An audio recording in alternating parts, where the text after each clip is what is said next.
Halo, selamat siang. Perkenalkan, nama saya Dimas Prayoga. Di sini saya dari Universitas Cyber Asia. Untuk kelengkapan UAS saya, di sini saya akan sedikit memberikan video materi tentang literasi media untuk mata kuliah saya di komunikasi massa. Lalu kita lanjut.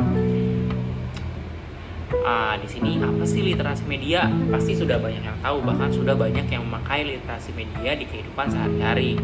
Apalagi di zaman era yang sekarang ya, yang pastinya generasi milenial sekarang itu tidak terlepas dari yang namanya sosial media, internet, dan sebagainya. Untuk garis besarnya itu, literasi media sendiri merupakan di mana manusia memiliki kemahiran menggunakan serta memahami betul perkembangan media serta komputer internet dengan baik, di mana manusia berkembang selaras dengan perkembangan zaman yang ada di era sekarang ini.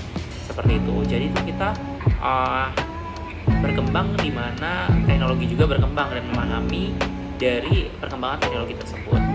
Nah, langsung aja kita lanjut. Nah, kenapa penting sih kita harus tahu nih literasi media itu kenapa begitu penting buat kita?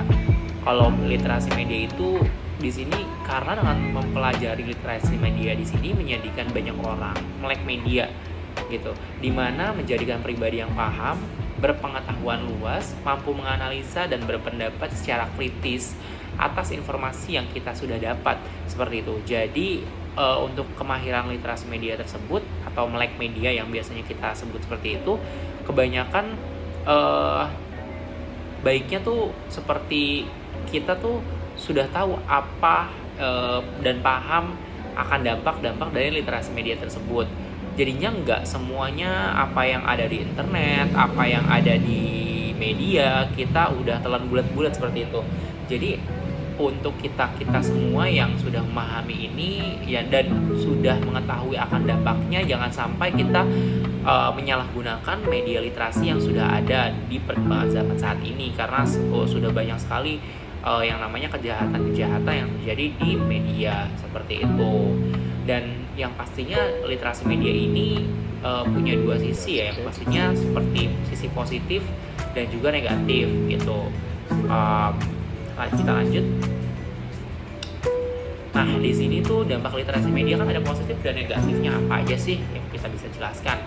Nah, untuk positifnya sendiri di sini kita ada sebagai penyebaran informasi yang up to date, yang mudah menyebar di sosial media.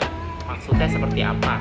Contohnya deh, sekarang kita untuk melihat berita-berita online itu sangat gampang, tinggal buka aplikasi atau web.com ataupun yang lainnya ya.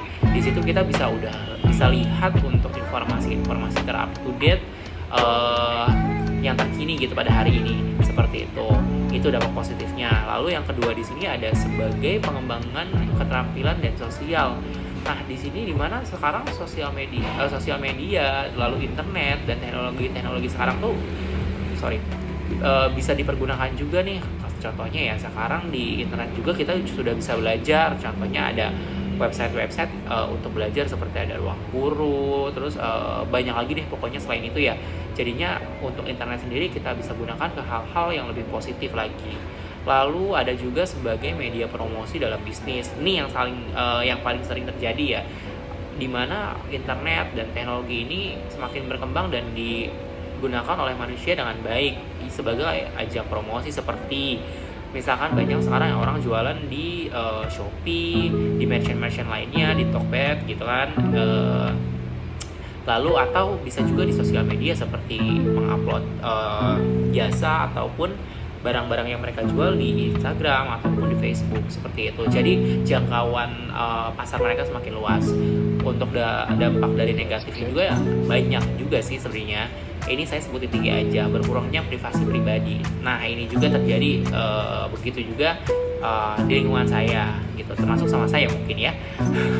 Jadi jangan ditiru. Untuk berkurangnya privasi pribadi di sini ya seperti itu ya. Misalkan kita sering yang namanya update di sosial media yang sifatnya pribadi, seperti sering mengeluarkan emosi kita ya di sosial media, karena mungkin kita juga jarang bisa bercerita dengan orang banyak ataupun teman dekat gitu, saking mungkin kita sudah capek bekerja dan tidak tahu lagi mau bercerita sama siapa. Walaupun mungkin itu salah ya, jangan ditiru. Mungkin kalau solusinya kita bisa bercerita ke orang terdekat seperti orang tua, kakak, adik, ataupun benar-benar teman yang bisa kita percayai gitu untuk bercerita. Yang kedua di sini ada kejahatan dunia maya yang mudah terjadi ya. Jadi di dunia maya ini atau di internet ini sekarang gampang banget yang namanya melakukan kejahatan atau kriminalisme atau cybercrime gitu. Seperti misalkan banyak banget sekarang yang pinjol-pinjol seperti itu ya. Maksudnya dalam artian bukan pinjolnya yang salah, tapi data kita yang tersebar itu sangat mudah tersebar di internet gitu. Saat kita upload data-data kita ke sana, lalu kita kan nggak tahu ya data itu larinya kemana gitu, dan kita juga nggak tahu persetujuan apa yang telah kita lakukan sama pihak tersebut, dan pihak tersebut itu nggak bisa membuat data kita tuh jadi privasi gitu. Jadi ya udah sebar aja, dan itu kejahatan dunia maya yang paling seram menurut saya, apalagi kalau udah menyangkut data pribadi gitu. Lalu di sini yang terakhir ada pornografi yang mudah diakses setiap orang. Ini yang paling bahaya, karena menurut saya untuk di zaman sekarang yang notabene untuk sekolah sendiri sudah melakukan daring semua ya. Contohnya dari anak-anak sekolah dasar sekarang kan mungkin kasus COVID-nya mungkin menaik lagi ya untuk saat ini, dan menjadikan siswa-siswa sekarang ini kebanyakannya daring dibanding tatap muka bersama gurunya. Di sini menurut saya untuk orang tua sendiri harus paham betul gimana sistematis dari sekolah tersebut. Misalkan yang memang kalau udah daring, anaknya nggak boleh ditinggal sendiri saat belajar. Kemungkinan yang pertama, anaknya nggak fokus dalam belajar, karena kalau kayak gini kan nggak ada yang memantau anak tersebut ya. Jadi kalau bisa ya harus didampingi sama orang tuanya. Kalau memang cuma zoomnya juga nggak mungkin sampai berjam-jam kayak di sekolah sampai 12 jam. Jadi di sini orang tuanya sangat penting untuk mendampingi anak tersebut, mendampingi belajar lah gitu. Cuman diliatin aja, yang penting anak tersebut tidak membuka situs-situs yang tidak baik gitu kan. Apalagi kalau kayak gini, situs-situs seperti ini kan udah gampang banget dari HP, dari komputer gitu. Kalau bisa, biasanya sih ya kalau di lingkungan saya diakalinya pakai Google Family ataupun Apple Family, yang dimana apa yang di-download anak kita, tapi saya juga belum punya anak nih, mohon maaf, ini contoh aja, di-download oleh adik saya contohnya, ini semuanya kedetek, jadinya saya tahu apa yang di-download adik saya, seperti itu. Dan YouTube-nya juga kalau bisa kita downloadnya yang kids gitu, dan kita pantau juga HP-nya. Jadi jangan mentang-mentang dikasih HP ya udah dibebasin aja main HP tanpa kita tahu tuh isinya ada apa, dia belajar apa enggak, apa cuman buat main game aja, seperti itu. Jadi literasi media ini kayak pisau bermata dua, banyak positif dan ada negatifnya juga, dan peran penting itu dipegang oleh orang tua sebenarnya sih. Kalau yang sudah besar ya sudah tahu lah dampaknya gitu, jadinya harusnya ya mereka sudah mengerti lah, tidak usah diberitahu lagi, karena ya seperti itu, apa yang kita tanam ya di situ yang akan kita tuai gitu. Jadi kalau kita berbuat negatif juga walaupun di sosial media tidak terlihat, pasti tetap aja jejak digital itu tidak akan hilang semudah itu gitu, karena semuanya akan terekam seperti itu. Mungkin kalau untuk video materi saat ini tidak banyak yang saya bisa bahas lagi, berhubung waktunya juga sudah lumayan cukup lama. Saya mohon undur diri, mohon maaf jika ada salah-salah kata.